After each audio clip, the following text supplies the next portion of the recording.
স্বাৰ্থপৰ হ'ব পাৰিলোহেঁতেন বম্বেত থাকি পইচা ঘটি ঢেৰ গান গাই পেলাই নাম কৰি মই কিয় ঘূৰি বিচাৰিলোঁ because I have a liability to my পিপল তেওঁলোকে মোক জন্ম দিছে কথাটো সেইটো মই ঘৰৰ পৰা ওলোৱাৰ পৰা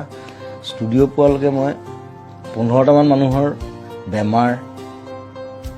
চিকিৎসা কিবা কিবি হস্পিটেল ফিজ কাৰোবাৰ পঢ়া শুনাৰ খৰচ কাৰোবাৰ ল'ৰা ছোৱালীৰ পঢ়া শুনাৰ খৰচ বেমাৰ কিবা কিবি মোক সেইবোৰ চাওঁতে মোৰ 3 ঘণ্টামান যায় চ' আৰু সেইটোত যে মই এতিয়া সোমালোঁ যে আজি 15-20 বছৰ মই তাৰপৰা ওলাব নোৱাৰোঁ কাৰণ ওলালে মই মোৰ নিজক মই ক্ষমা কৰিব নোৱাৰিম চ' সেইটো সেই ৰেছপনচিবিলিটিটো তেওঁলোকে ভাবে যে কোনো একো নকৰিলে জুবিন দাই কিবা এটা কৰিব মই কৰোঁ নিজৰ হাতত পইচা নাথাকিলে মই কৰোঁ লাগিলে মই ধাৰ কৰিম কাৰোবাৰ চ' সেইটোত মই আনন্দ পাওঁ তেওঁলোকে আনন্দ পায় তেওঁলোকৰ মুখত যেতিয়া হাঁহি দেখোঁ